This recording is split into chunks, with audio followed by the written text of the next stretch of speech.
C social మీడియాలో వచ్చిన వార్తల మీద ట్విట్టర్లో నేను అదే రోజు ఖండించిన. ఒకటి.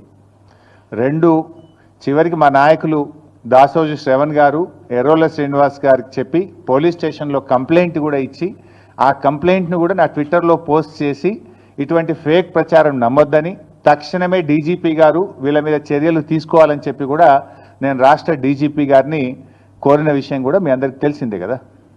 ఏం రఘు గారు?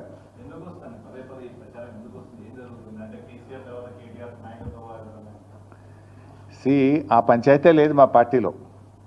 నేను చాలాసార్లు కూడా చెప్పాను, మీరందరూ కూడా చూసింటారు. ఒక్కసారి కాదు, కొన్ని వందల సార్లు చెప్పి ఉంటాను.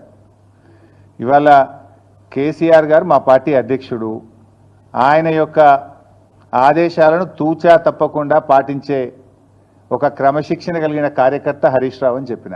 ఇది బహుశా వందల సభల్లో చెప్పిన, టీవీ డిస్కషన్స్లో చెప్పిన, ప్రెస్ మీట్లలో చెప్పిన, చిట్చాట్లో చెప్పిన, అనేక సందర్భాల్లో కూడా చెప్పిన. సో మీరు అన్నట్టు కేటీఆర్ గారికి నాయకత్వం అప్పచెప్తే స్వాగతిస్తాను. డెఫినెట్గా ఐ కోఆపరేట్. ఒక కార్యకర్తగా హరీష్ రావు పార్టీ నిర్ణయాన్ని, కేసీఆర్ నిర్ణయాన్ని ఎప్పుడైనా శిరసా వహిస్తాడు తప్ప గీత దాటే వ్యక్తి కాదు.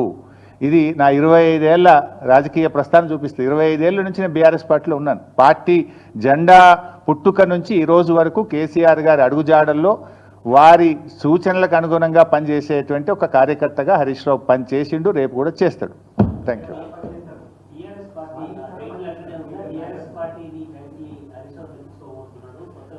ఇవన్నీ చిల్లర ముచ్చట్లు బంద్ చేయాలి. ఇంత స్పష్టంగా కుండబద్దలు కొట్టినట్టు నేను మాట్లాడుతుంటే మీరు ఈ ప్రశ్నలు ఏందో నాకైతే అర్థమవుతలేదు. ఇంత కుండబద్దలు కొట్టినట్టు వందల సార్లు చెప్పినా మళ్ళీ ఈరోజు కూడా చెప్పినా కదా. My leader is KCR. What ever KCR says Harish Rao will follow it. That's all.